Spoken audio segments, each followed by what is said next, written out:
Housing কোম্পানিগুলো যেটি হয় এটা অনেক বেশি জায়ান্ট ফিগারের।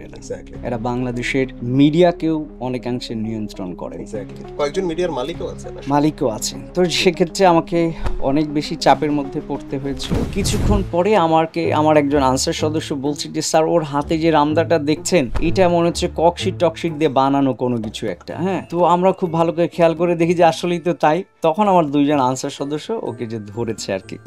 তো ধরার পরে মেইন ফানি পার্ট যেটা, তাকে আমরা বলছি যে ইয়াবাগুলো কোথায় আছে বের করো। আমরা তো জানি যে ইয়াবা সে নিয়েছে, যার কাছ থেকে নিয়েছে সেটাও জানি। তখন সে বলে যে স্যার, আমি লোকেশনটা বলবো, কিন্তু আমাকে একটা ইয়াবা খেতে সুযোগ দিতে হবে আর কি, কারণ আমি তো ইয়াবা খাই, আমার শরীরটা কাঁপছে। মানে আমি যতক্ষণ এটা খেতে দিবেন ততক্ষণ পরিমাণ সে খাওয়ার প্রস্তুতি নিচ্ছিল আমরা যখন গিয়েছিলাম।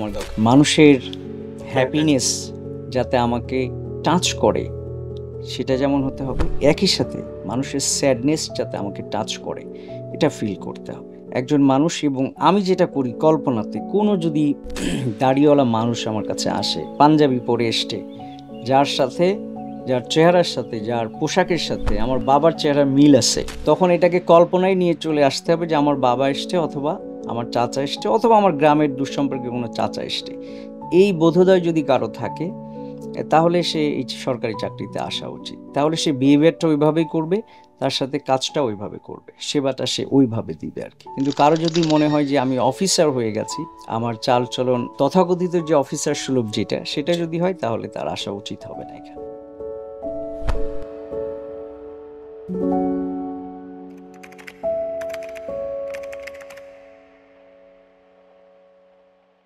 সালমান শোতে আমরা বিভিন্ন রকম মানুষের সাথে কথা বলি, সেই মানুষগুলোর সাথে কথা বলি যারা সমাজে পরিবর্তন আনছেন এবং সেটার নানান রকম পজিটিভ দিক আমরা দেখতে পাচ্ছি। আমরা রাজনীতি নিয়ে যেমন কথা বলি, আমরা অর্থনীতি নিয়ে কথা বলি, সমাজের বিভিন্ন সফল মানুষজনকে নিয়ে কথা বলি, কিন্তু এই প্রথম একজন প্রশাসনের কর্মকর্তাকে আমরা পেয়েছি। এটা আমাদের জন্য অত্যন্ত আনন্দের। এর পাশাপাশি আরেকটা কারণে আনন্দের, সেটা হচ্ছে যিনি আজকে এসেছেন তার সাথে আমার বহু আগে পরিচয় হয়েছিল যখন একটা সময় আমি মিডিয়াতে কাজ করতাম। জয় ভাই, অনেকদিন পরে দেখা আপনার সাথে। হ্যাঁ সালমান, অনেকদিন পরে আজকে আমাদের আবার দেখা হলো।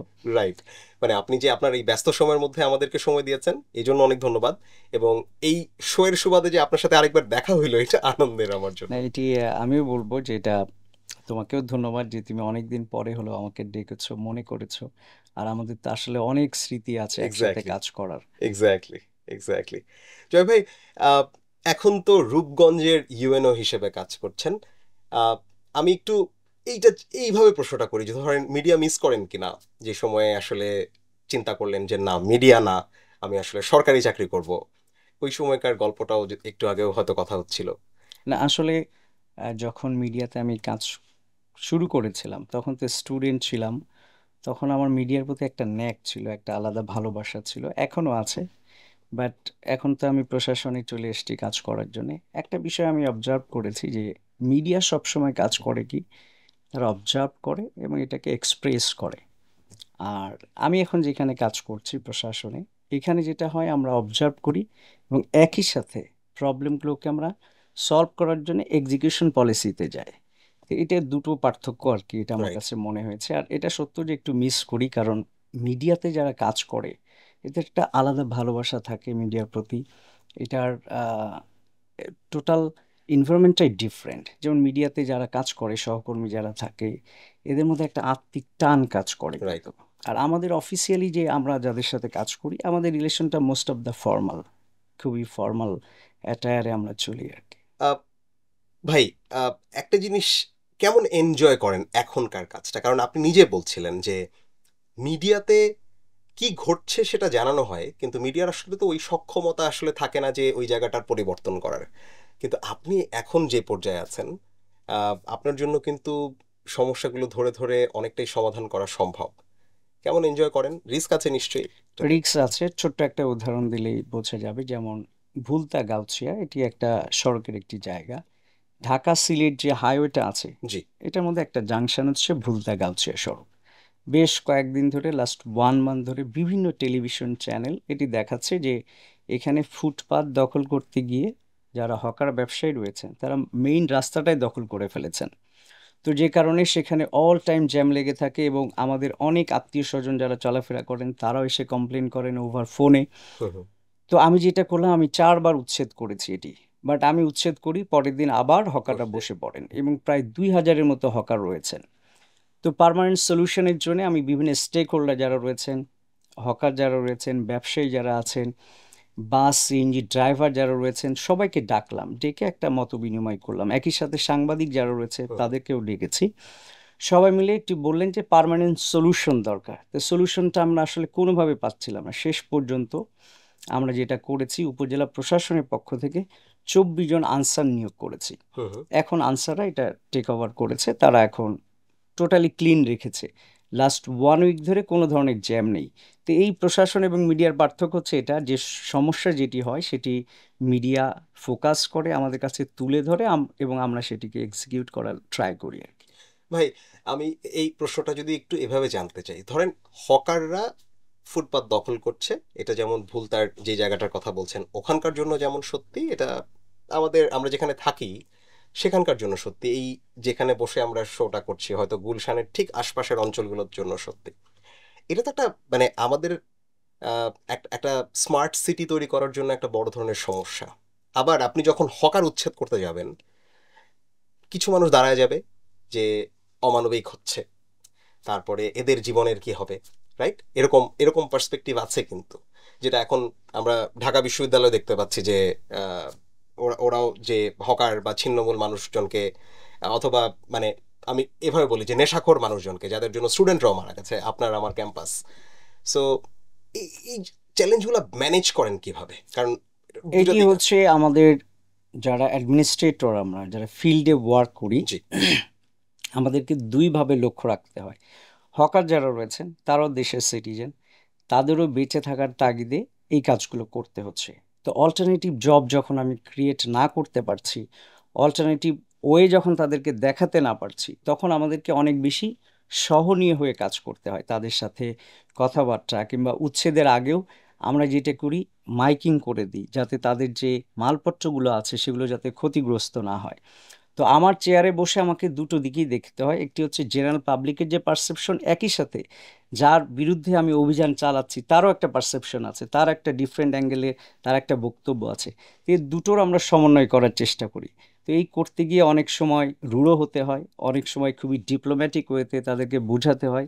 এভাবেই মিলেমিশে আসলে কাজ করতে হয় আমাদের। It's a very difficult job, নিশ্চয়ই নানান দিক থেকে প্রেশারও আসে অনেক প্রেশার সময়। আসে, কারণ হচ্ছে ২,০০০ মানুষ, এটার সাথে ২,০০০ ফ্যামিলি জড়িত। তো তাদের সবারই বিভিন্ন ধরনের ডাইমেনশনে চিন্তা থাকে। তারা আহ, রাস্তায় নেমে যেতে পারে, তারা বাধা দিতে পারে। তো সবগুলো মিলিয়ে আর কি আমাদের কাজ করতে, এটা এক ধরনের চ্যালেঞ্জ। আবার অ্যাজ এ লোকাল অ্যাডমিনিস্ট্রেটর, আমার যদি আমার জুরিসডিকশনের মধ্যে কোনো ধরনের আপরাইজিং হয়, তো সেক্ষেত্রে এর জবাবদিহিতাও কিন্তু আমার পরেই এক্স্যাক্টলি। বর্তাবে। তো দুটো সমন্বয় করা মাঝে মধ্যে টাফ, মাঝে মধ্যে সহজ, এভাবেই আর কি চলে এটি। একটা অ্যাঙ্গেল আপনি বলছিলেন যে অল্টারনেটিভ প্রফেশন দেয়া বা অল্টারনেটিভ সোর্স অফ ইনকাম তৈরি করে দেয়া, এটা নিয়ে একদিকে যেমন এনজিওরা কাজ করে, আপনার একটা রিসেন্ট খুব উদ্যোগ, এটা নিয়ে মিডিয়াতেও বেশ ভালো কথা হচ্ছে, যে আহ, মহিলাদের জন্য শুধু না, যারা অন্যান্য ইয়াংস্টার আছেন তাদের জন্য কিভাবে তাদেরকে কর্মক্ষম করা যায়, তাদের মধ্যে ফাইন্যান্সিয়াল সক্ষমতা বাড়ানো যায়, এটা নিয়ে একটা ইনিশিয়েটিভ আপনি নিয়েছেন। ওটা নিয়ে একটু জানতে চাই কিভাবে এই এটি চিন্তাটা মূলত আসলো। নিয়েছিলাম প্রজেক্ট রূপগঞ্জ 1000, এটি আমার প্রজেক্টের নাম ছিল। হুম, তো মূলত আমি ১,০০০ ছেলেমেয়েকে এই কর্মক্ষম করতে চেয়েছিলাম, তাদেরকে উদ্যোক্তা বানাতে চেয়েছিলাম। এটা কেন চেয়েছি আসলে, মূলত যেটি হচ্ছে আমাদের দেশে এই মুহূর্তে ডেমোগ্রাফিক ডিভিডেন্ড চলছে, সেটি ২০৩৬ সাল অথবা ২০৪০ সাল পর্যন্ত এটি থাকবে। ট্রু। এর অর্থটি হচ্ছে যে আমাদের 60% পিপল হচ্ছে ইয়াং, তারা হচ্ছে কর্মক্ষম, আর 40% পিপল হচ্ছে শিশু এবং বৃদ্ধ। তো এই 60% পিপলকে যদি আমরা কাজে লাগাতে না পারি, তো 2040 পর বা 2040 পরে যেটি হবে, টোটালি সিনারিও উল্টে যাবে। হুম, তখন শিশু এবং বৃদ্ধের সংখ্যা হয়ে যাবে 60% এবং 40% থাকবে শুধুমাত্র আমাদের ইয়াং পিপল। তো আমার এখানে অনেক মানুষ আসে, এখন যেহেতু জনপ্রতিনিধি নেই, সবাই আমার কাছে আসে যে একটা জব দেন কিংবা নানাভাবে হেল্প করেন। তখন আমি আমার অফিসারদেরকে নিয়ে বসলাম যে এটি কী করা যায়। তো সবাই মিলে সিদ্ধান্ত নিলাম যে আমরা অ্যাটলিস্ট ট্রাই করব 1000 ইয়াং ছেলে এবং মেয়েদেরকে ট্রেনিং দিয়ে সরকারি লোন যেটি আসে তাদেরকেই আমরা দিব লোনটি, দিয়ে তাদেরকে স্বাবলম্বী করার ট্রাই করবো আর কি। তো এই চিন্তা থেকে মূলত শুরু করেছিলাম, বাট ফার্স্ট লটে আমরা 290 জনকে ট্রেনিং দিয়েছিলাম। দেওয়ার পরে দেখলাম যে একটা অভাবনীয় সাড়া পেয়েছি। বিশেষ করে প্রায় 100 জনের মতো মানুষ 290 জনের মধ্যে তারা সেটেল ডাউন করেছে নিজেদেরকে। আমি 30 জনকে দিয়েছিলাম ইলেকট্রিক ট্রেনিং দিয়েছিলাম 30টি গ্রাম থেকে। আমার 30 জন ইয়াং ছেলেকে নিয়েছি আমি। তাদেরকে আমি ইলেকট্রিক ট্রেনিং দিয়ে তাদেরকে ইলেকট্রিক যে কিটগুলো আছে সেগুলো দিয়েছি, কিছুটা লোন দিয়েছি, কাউকে 10,000 কাউকে 30,000 তার সামর্থ্য অনুযায়ী। এখন সে তার গ্রামের মধ্যে ইলেকট্রিক কাজগুলো সে করছে, তারা স্বাবলম্বী হয়ে গেছে। এরপরে আমি 30 জন মেয়েকে বাছাই করেছি 30টা গ্রাম থেকে।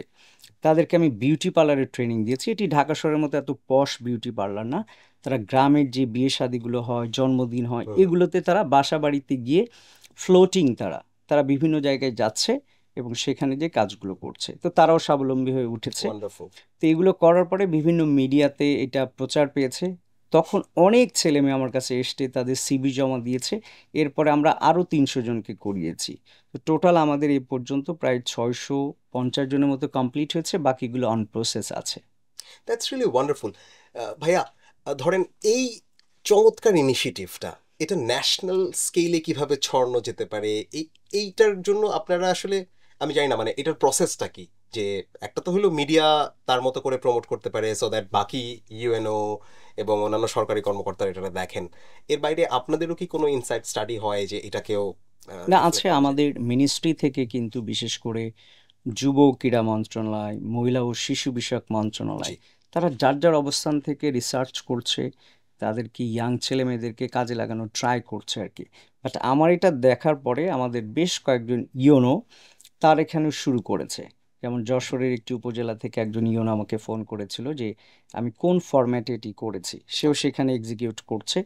আর একবারে এটাকে ন্যাশনাল পলিসি হিসাবে নিতে হলে আরও বেশি সিনিয়র লেভেলে এটি আলোচনা হতে হবে। বাট আমাদের মিনিস্ট্রিগুলোতে এগুলো হয়। আমাদের এখন যেটা দরকার, একেবারে একটা সমন্বিত একটা প্ল্যাটফর্ম দরকার ইউথদের জন্যে ওকে, বিশেষ করে। তা আমি আশা করছি এটি হবে, এটি খুব দ্রুতই হয়তো হবে। ওয়ান্ডারফুল। ভাইয়া, রূপগঞ্জের কথা যখন আমাদের মাথায় আসে তখন চিন্তা করি যে অনেকগুলো হাউজিং সোসাইটি আছে। এই শোটা যারা দেখবেন এমন অনেকেই আছেন যারা হয়তো ওখানে ইনভেস্টমেন্ট করেছেন, জমি কিনেছেন, আহ, বা ওখানে ফ্ল্যাট করার চিন্তা করছেন। সো আবার এরকম কথাও আমরা শুনি যে বিভিন্ন রকম ভূমিদস্যুদের কথা, যারা হয়তো কথা দিয়ে কথা রাখেন নাই, পরিবেশ সংক্রান্ত কিছু কথা আছে। এই ধরনের চ্যালেঞ্জগুলো নিশ্চয়ই আপনার ডে ইন ডে আউট আসে, রাইট? প্রতিদিনই নিশ্চয়ই এরকম কোনো এই জিনিসগুলো কিভাবে ম্যানেজ করেন? কারণ যারা এই ধরনের প্রকল্প রান করেন ওনারা ফাইন্যান্সিয়ালি যথেষ্ট স্ট্রং, হয়তো বিভিন্ন অন্যান্যভাবেও স্ট্রং। সো কিভাবে ম্যানেজ করেন আসলে, বা আহ, আমি পরিকল্পনা জানতে চাই। ইওনো হিসেবে যোগদানের পর থেকে আমার কাছে অনেক মানুষ, বিশেষ করে আমার পরিচিত যারা মানুষ 2014 সালে, 15 সালে, 16 সালে তারা ল্যান্ড কিনেছেন, কিন্তু সেই ল্যান্ডের অস্তিত্ব তারা খুঁজে পাচ্ছে না, ল্যান্ডটি কোথায়। তো অনেকগুলো হাউজিং আছে যারা আসলে মানুষের সাথে প্রতারণা করেছে, এবং অপরিচিত অনেক মানুষ লিখিত অভিযোগ দিয়েছে আমার কাছে, বিশেষ করে 5ই অগাস্টের পর থেকে আমি যখন যোগদান করেছি, যে তার শেষ সম্বলটি দিয়ে সে একটি ল্যান্ড কিনেছিল, বাট সেই ল্যান্ডটি এখন আর খুঁজে পাচ্ছে না, অস্তিত্ব পাচ্ছে না। তখন আমি যেটা করলাম, আমি সমস্ত হাউজিং কোম্পানিকে চিঠি দিলাম, আপনি গভর্নমেন্টের কাছ থেকে কি পরিমাণ অনুমতি নিয়েছিলেন, কি পরিমাণ আপনি সেল করেছেন, এই তথ্য আমাদেরকে দিন। তো এটার মধ্যে আমরা গরমিল পেয়েছি অনেক, তখন আমরা অভিযান চালিয়েছি। তো ফার্স্ট লটে আমি 5টি বিগ হাউজিং কোম্পানিতে অভিযান চালিয়েছিলাম, জাস্ট রিপার্কেশনটা দেখার জন্য যে কেমন হয়। তো সেই হাউজিংয়ের মধ্যে আমি 2টো হাউজিং সিলগালা করে দিয়েছিলাম, বাকিগুলো আংশিকভাবে উচ্ছেদ করে দিয়েছিলাম। কিন্তু হাউজিং কোম্পানিগুলো যেটি হয়, এরা অনেক বেশি জায়ান্ট ফিগারের, এরা বাংলাদেশের মিডিয়াকেও অনেকাংশে নিয়ন্ত্রণ করে, কয়েকজন মিডিয়ার মালিকও আছেন। তো সেক্ষেত্রে আমাকে অনেক বেশি চাপের মধ্যে পড়তে হয়েছিল। বাট আমার যিনি ডিস্ট্রিক্ট কমিশনার আছেন এবং আমার যিনি ডিভিশনাল কমিশনার স্যার রয়েছেন, ওনাদের সাথে আমি আগেই কথা বলে নিয়েছিলাম যে এরকম একটি অভিযান করছি আর কি। জি। তো স্যাররা আমাকে সাপোর্ট দিয়েছেন। একই সাথে আমি দুজন উপদেষ্টার সাথে, মাননীয় উপদেষ্টাদের সাথে আমি পার্সোনালি দেখা করেছি, কথা বলেছি যে আমি এই ধরনের অভিযান করতে যাচ্ছি এবং করার পরও তাদেরকে রিপোর্ট দিয়েছি। তারাও খুব অ্যাপ্রিসিয়েট করেছে যে করে, এটাই হচ্ছে রাইট টাইম।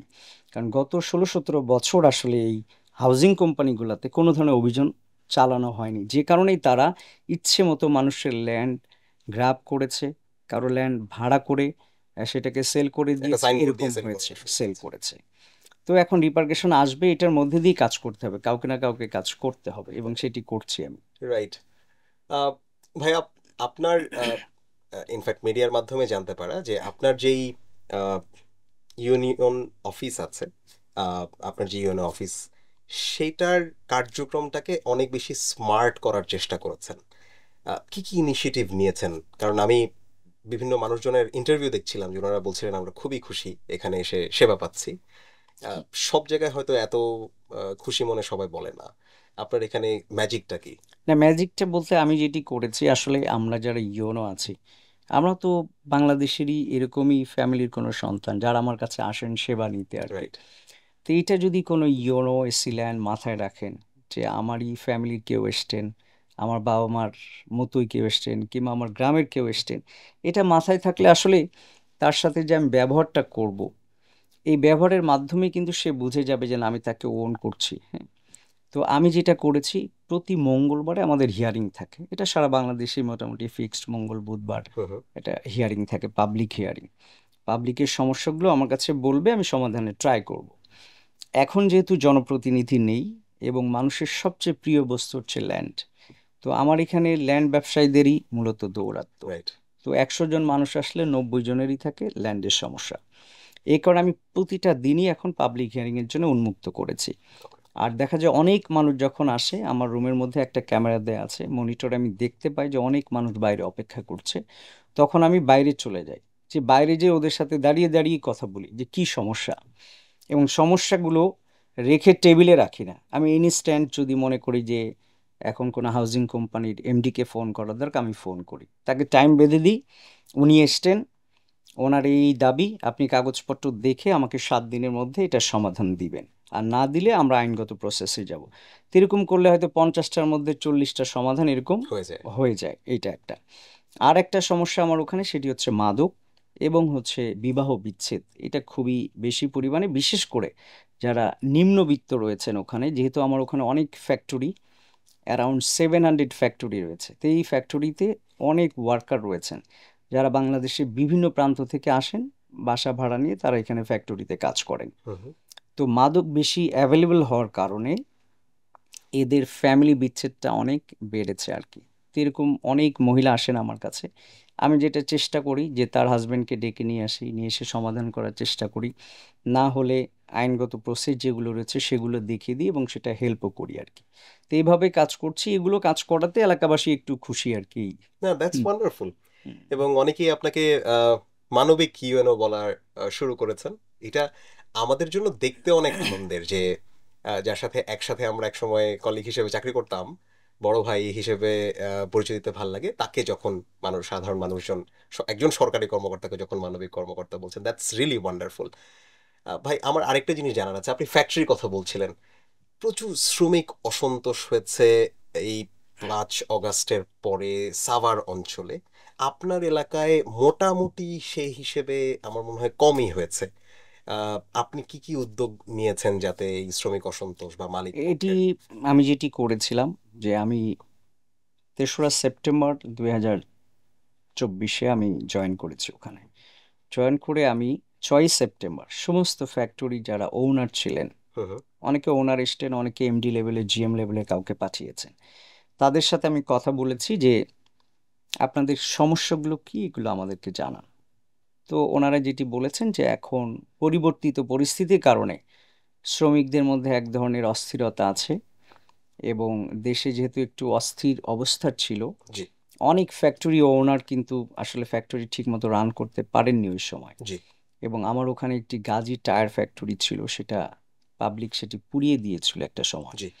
তো এই কারণে প্রায় ১২,০০০ শ্রমিক বেকার হয়ে গিয়েছিল। তো তখন আমাকে কিন্তু মিনিস্ট্রি থেকে, আমাদের divisional commissioner sir, DC sir সবাই মূলত বলছিলেন যে ফ্যাক্টরি ফোকাস করতে, যে ফ্যাক্টরিতে যাতে কোনো ধরনের অশান্তি সৃষ্টি না হয়, তারা যেন রাস্তায় নেমে না আসে। তো এই জন্য সমস্ত ফ্যাক্টরি ওনাদের সাথে মিটিং করে আমি যেটা বলেছিলাম, একই সাথে ওই দিন আমরা শ্রমিক লিডারদেরকেও ডেকেছি যে আপনাদের কোনো ধরনের সমস্যা থাকলে আমাদেরকে জানাবেন, আমরা ট্রাইপারট্রেট মিটিং করে আমরা এটাকে সমাধান করার ট্রাই করব। তো আমি অলরেডি আমার ওখানে 9টা ফ্যাক্টরি বন্ধ হয়েছে এ পর্যন্ত তাদের ফাইন্যান্সিয়াল ইস্যুস কারণে। তো তারা রাস্তায় নামার চেষ্টা করেছে, আমরা স্পটে গিয়েছি, তাদের সাথে কথা বলেছি, এবং আমাদের লেবার ল আছে, তো লেবার লতে কোনো ফ্যাক্টরি যদি বন্ধ হয়ে যায় তাহলে সেই লেবার যারা রয়েছেন তাদেরকে অ্যাডভান্স 2 মান্থসের একটা স্যালারি দিয়ে দিতে হয়। জি। স্যালারি দিয়ে উনি লে অফ ঘোষণা করবেন। তো আমরা সেটাই করার ব্যবস্থা করেছি।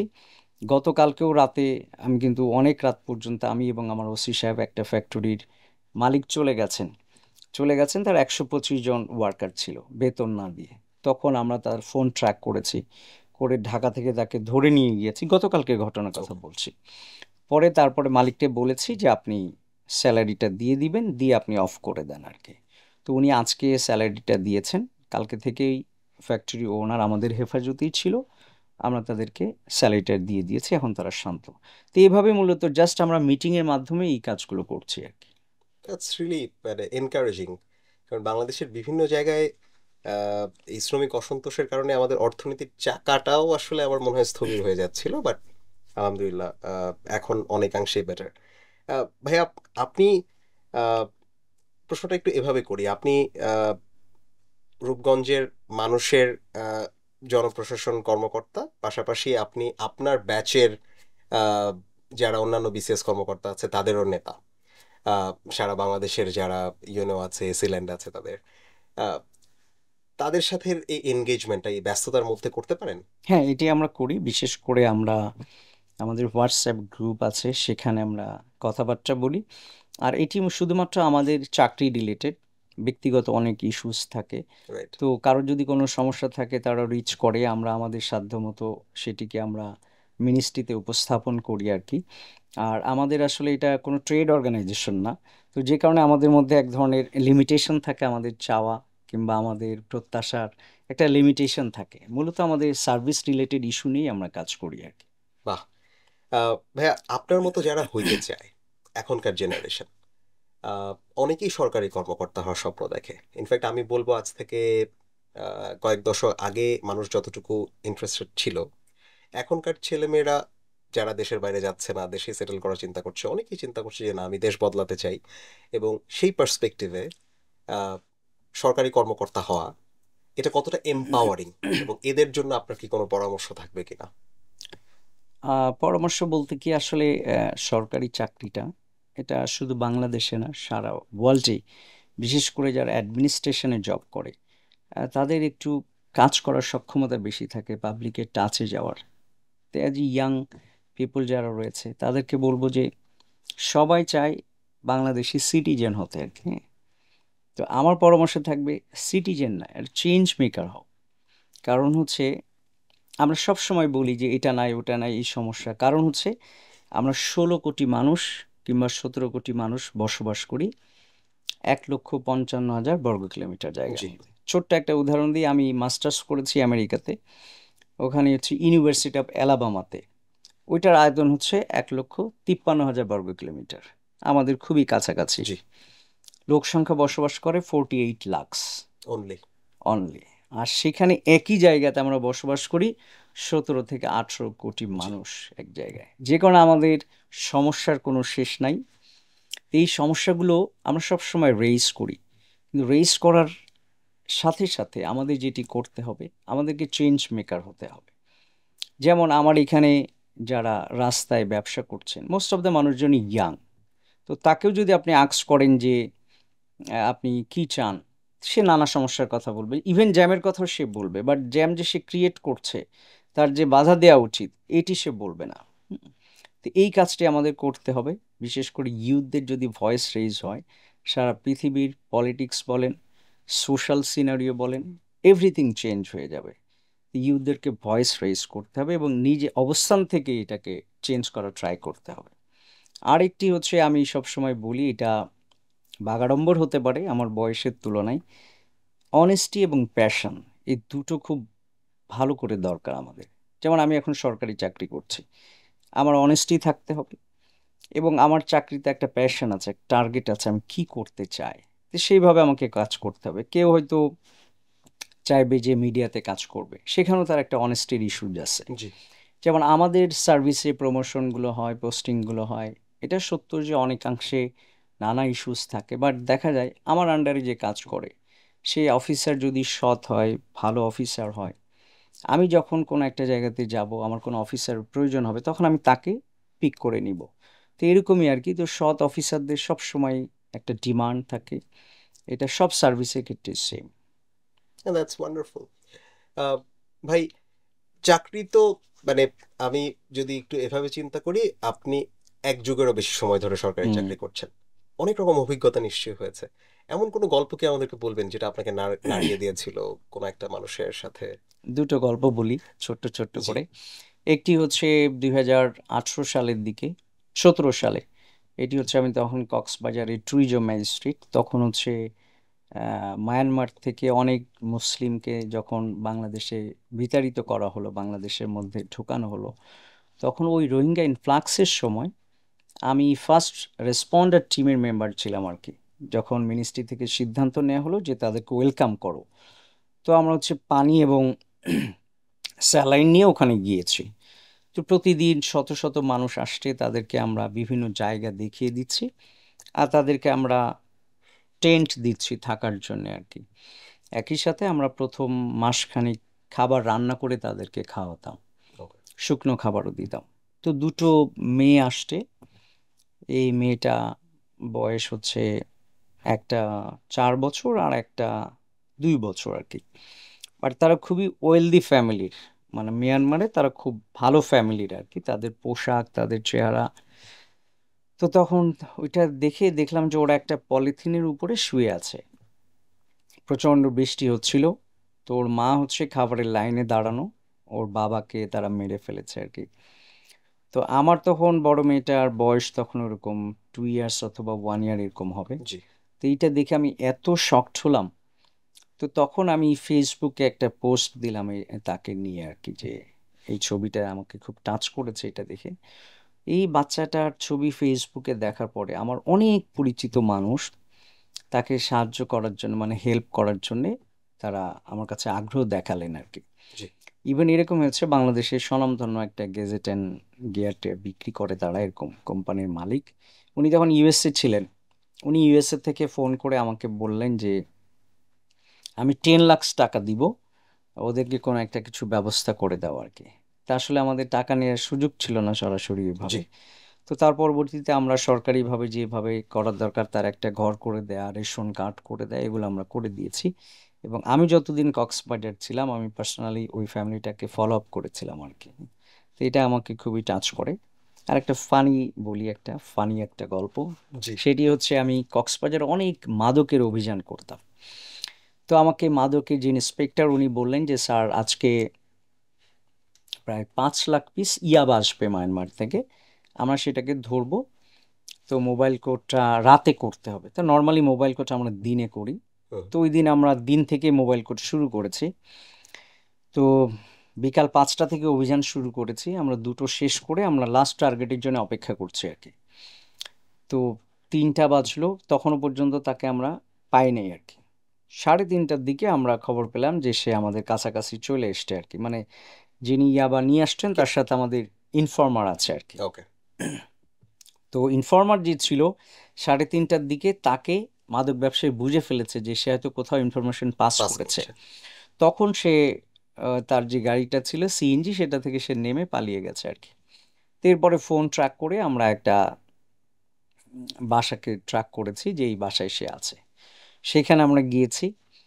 তো যাওয়ার পরে তাকে আমরা দরজায় যখন নক করেছি, দরজা সে খুলেছে। খুলে তার হাতে বড় একটা রামদা টাইপের কিছু, এটা নিয়ে সে দাঁড়িয়ে আছে এবং সে বলছে যে কেউ যদি এক পা আগাও তাহলে ও নিজের কেটে ফেলবে আর কি। তো আমি সব, আমার সাথে আনসার ব্যাটালিয়ন ছিল, তো ওদেরকে বললাম তোমরা দূরে চলে আসো, সে সবাইকে দূরে সরে যেতে বলছে। ওকে। তো তারপরে আমরা এবং এটা আপনি বলছেন একটা ফানি গল্প। হ্যাঁ, এটা ফানি গল্প বলছি মানে কি কারণে আমি বলি। ইন্টেন্স। ফানি গল্প এই কারণে, কিছুক্ষণ পরে আমাকে আমার একজন আনসার সদস্য বলছে যে স্যার ওর হাতে যে রামদাটা দেখছেন, এইটা মনে হচ্ছে ককশিট টকশিট দিয়ে বানানো কোনো কিছু একটা, হ্যাঁ। তো আমরা খুব ভালো করে খেয়াল করে দেখি যে আসলেই তো তাই।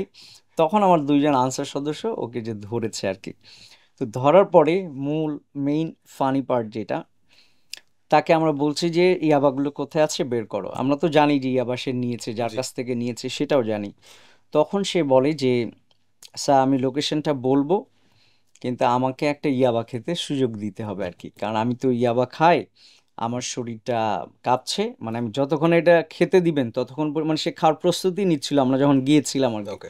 ততক্ষণ পর্যন্ত আমি এটা বলবো না, আমাকে যতই মারেন। তা আমরা অনেকক্ষণ অপেক্ষা করলাম, কিন্তু ওরে কোনোভাবেই ইয়াবা খাওয়ানো বাদে আমরা এটা পাচ্ছি না আর কি। কিন্তু আমরা আইনগতভাবে তো এটা পারি না আর কি। যাক, রাইট। শেষ পর্যন্ত আমাদের কিছু মেকানিজম আছে ইয়াবাটা বের করার পরে আমরা বের করেছি আর কি সেটা। That's wonderful. ভাই কোন কোন লোকেশনে আপনি কাজ করলেন? আমি হচ্ছে ম্যাজিস্ট্রেট হিসেবে কাজ করেছি ফার্স্ট কক্সবাজার। সেখানে আমি 2016 থেকে 19 সাল পর্যন্ত ওখানে কাজ করেছি। তারপরে আমি এসছি কিশোরগঞ্জের ইটনাতে, হুম হুম। ওখানে এসিল্যান্ড হিসেবে কাজ করেছি। এরপরে আমি ঢাকা ওয়াসার ম্যাজিস্ট্রেট হিসেবে কাজ করেছি, এই বাসাবাড়ির পানি নিয়ে যে কাজগুলো রাইট। হয় সেটি নিয়ে কাজ করেছি। এরপরে 2 ইয়ার্সের মতো অমিট ছিল, আমি মাস্টার্সে গিয়েছিলাম ইউএসএতে। ওখান থেকে আসার পরে আমি কক্সবাজারের পেকুয়াতে কাজ করেছি। ওকে। তারপরে এখন আমি রূপগঞ্জে কাজ করছি। আর এর মাঝখানে আমি আবার মাসখানেক মিনিস্ট্রি অফ পাবলিক অ্যাডমিনিস্ট্রেশনও কাজ করেছি আমি। ভাই কখন মনে হচ্ছে যে আমি সরকারি কর্মকর্তাই হব? আচ্ছা, এটি হচ্ছে আমরা 5 ভাই বোন, আমরা 3 ভাই হচ্ছে সরকারি কর্মকর্তা। জি। আমার ছোট ভাই হচ্ছে ফরেন ক্যাডারে আছে, আমি তো এখানেই আছি। আমার বড় ভাই উনি একটা ইউনিভার্সিটির টিচার, এখন পাবলিক ইউনিভার্সিটির টিচার। তা আসলে আমার মা আমাকে বলতো আর কি যে ডক্টর বানাবে আমাকে। আমার বড় ভাইকে ফার্স্ট টার্গেট করেছে, উনি হয়নি। উনি হয়নি। তো উনি হয়নি কেন, আচ্ছা। উনি হচ্ছে এসএসসিতে স্ট্যান্ড করেছিল। ওকে। তো পরে ইন্টারমিডিয়েটের সময় উনি সায়েন্স থেকে আর্টস নিয়েছে, এটা মা জানতো না। ওকে। পরে উনি ইন্টারমিডিয়েটেও স্ট্যান্ড করেছে, করে ঢাকা ইউনিভার্সিটিতে ভর্তি হয়েছে। তখন আমার মা যখন বলে যে মেডিকেলে ভর্তি হতে হবে কিংবা ডক্টর বানাবো, তখন বলছে যে মা আমি তো পড়েছি আর্টসে, এটা সম্ভব না আর কি। এরপরে উনি টার্গেট করেছে আমাকে, কিন্তু আমার আসলে ডক্টর হতে ইচ্ছে করতো না।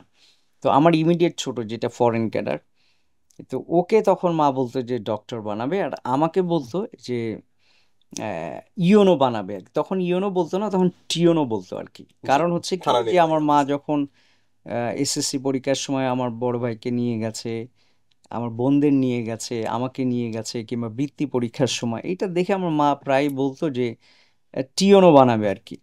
এরপরে আস্তে আস্তে আসলে ওইটাই মূলত আমাকে হিট করেছে আর কি আমার ওকে। পরবর্তী লাইফে। একটা সরকারি কর্মকর্তার ডেইলি রুটিনটা কেমন? মানে অনেকেরই ধারণা যে খুব ব্যস্ত থাকেন ওনারা, আবার অনেকের ধারণা না খুব ব্যস্ততা নাই, চিলড একটা লাইফ। আমি বলি এটি হচ্ছে অন্য সময় অনেক ব্যস্ততা থাকে, আমাদের কাজের কোনো শেষ নাই। এর কারণ হচ্ছে কি, একজন যদি এই মুহূর্তে আমার জুরিসডিকশনে কেউ অ্যাক্সিডেন্টে মারা গেল, যেমন গতকালকের কাহিনী বলি, গতকাল না আজকে সকালের কাহিনী বলি, একজন মহিলার লাশ পাওয়া গিয়েছে আমার রাস্তাতে, ঢাকা সিলেট হাইওয়েতে আমার জুরিসডিকশনে। তো আমার হাইওয়ে পুলিশ বলল যে স্যার আমরা এটা সিটি কর্পোরেশনে দিতে চাচ্ছি বেওয়ারিশ লাশ হিসাবে, বাট যেহেতু তার কোনো আইডেন্টিটি পাওয়া যাচ্ছে না, সিটি কর্পোরেশন নিতে রাজি না। তখন আমি আমার চেয়ারম্যানকে ফোন করলাম, যেখানে ও মারা গিয়েছে ওই ইউনিয়নের চেয়ারম্যানকে ফোন করলাম। ফোন করে বললাম যে আপনি পুলিশি যে কার্যক্রম আছে এটুকু শেষ করার পরে আপনার গোরস্থানে তাকে দাফন করে দেবেন। এটাও একটা কাজ আমাদের। আবার সেমভাবে এখন যেহেতু জনপ্রতিনিধি নেই, আমি ইউনো হিসেবে কাজ করছি, আমি তারাবো পৌরসভার প্রশাসক হিসেবে কাজ করছি, যেটাকে মানুষ মেয়র বলে আর কি, সেই হিসাবে কাজ করছি। জি। এখন উপজেলা চেয়ারম্যান নেই, আমি এখনো তার কাজগুলো আমি করছি। জি। ইভেন এখন মেম্বার অফ পার্লামেন্ট নেই, তার কাজগুলো এখন আমাকেই করতে হচ্ছে। তো এই মুহূর্তে আসলে বাংলাদেশের সব ইউনোরা হেকটিক বিজি লাইফ তারা লিড করে। আর একটা হচ্ছে আমাদের যখন চাকরি হয় আমাদেরকে বলেই দেওয়া হয় আমরা হচ্ছে 24/7 রাত 3টার সময় রাস্তায় একটা অ্যাক্সিডেন্ট হতে পারে, কারো বাসায় ডাকাতি হতে পারে, কোথাও ঝামেলা হতে পারে, যেখানে ম্যাজিস্ট্রেসি সাপোর্ট লাগবে আর কি। এই কারণে আমাদের ফোন কিন্তু 1 মিনিটের জন্য কখনো বন্ধ করা যায় না, এবং আমাদের যে অফিসিয়াল ফোনটা আছে এটা কখনো বন্ধ হবে না, এটা অল টাইম চলবে এটা। ফ্যামিলি কিভাবে অ্যাডজাস্ট করে? ফ্যামিলি আমার সহধর্মিণী, সেও একটা উপজেলার ইউনো, তো যে তাহলে তো কারণে উনি বুঝেন আর কি। হ্যাঁ সে বুঝে, এবং এখন কিছুটা স্যাক্রিফাইস করতে হয় প্রফেশনের কারণে। জি। সেও এরকম সেম বিজি লাইফ লিড করে আসলে। ভাইয়া, ধরেন কি ধরনের মানুষের সরকারি কর্মকর্তা হওয়া উচিত, বা এখন যারা এই শোটা শুনছে হয়তো তার মধ্যে কি ধরনের মানুষকে আপনি সাজেশন দিবেন, বা কি কোয়ালিটিগুলো আসলে আপনি মনে করেন যে, বা কিভাবে প্রিপারেশন নিবে? আমি যদি এভাবে চিন্তা করি যে ও যদি একটা সরকারি কর্মকর্তা হতে চায়, তাহলে কি ধরনের প্রস্তুতি, মানসিক প্রস্তুতি বা কিরকম প্রস্তুতি নিয়ে আসলে আসা উচিত? আসলে বাংলাদেশে সরকারি চাকরি এটা একটু কঠিন। কঠিন এই সেন্সে অনেক মানুষ করতে চায় এই কারণে। যেমন আমি ইউএসএ যখন ছিলাম, যখন মাস্টার্স করেছি, আমরা একটু সিনিয়র স্টুডেন্ট, আমার সাথে যারা রেগুলার স্টুডেন্ট ওই ইউনিভার্সিটির আছে, যারা আন্ডারগ্র্যাড কমপ্লিট করে আমাদের সাথে ঢুকেছে, হুম হুম। তাদেরকে অনেককেই আস্ক করেছি যে তুমি কি করতে চাও। একজনকে আমি পেয়েছিলাম যে সে বলেছে আমি একটা সরকারি চাকরি করব, তাও কিসে করবে, সে টাউন প্ল্যানিং এ কাজ করবে আর কি। এছাড়া আমি কাউকেই পাই না যে সে সরকারি চাকরি করতে চায়। তো বাংলাদেশ, বিশেষ করে সাউথ এশিয়ান কান্ট্রিগুলোতে সরকারি চাকরির প্রতি মানুষের একটা ফ্যাসিনেশন আছে। এই ফ্যাসিনেশনের মূল কারণটা হচ্ছে আমাদের উদ্যোক্তা হয়ে নিজেকে স্ট্যাবলিশ করা, একেবারে ড্রাস্টিক চেঞ্জ করা লাইফ, এটা খুবই কঠিন।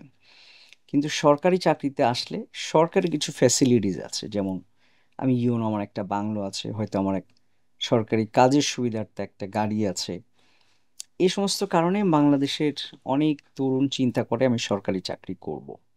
তো যারা চাকরি করতে চায়, যেহেতু কম্পিটিটিভ, এটি ইউনিভার্সিটি লাইফ থেকে আসলে নিজেকে সিলেক্ট করতে হবে যে আমি কি করতে চাই, কি হতে চাই। তো যার যার যোগ্যতা সে নিজে ভালো করে জানে যে তার যোগ্যতাটা কি। রাইট। এটা অ্যাসেসমেন্ট করেই মূলত তার প্রিপারেশন নেওয়া উচিত, টার্গেট সেট করা উচিত। আর মানসিকভাবে কি ধরনের মানুষের এখানে আসা উচিত? অবশ্যই সেটা বলবো যে ফার্স্ট হচ্ছে as a good human being হতে হবে।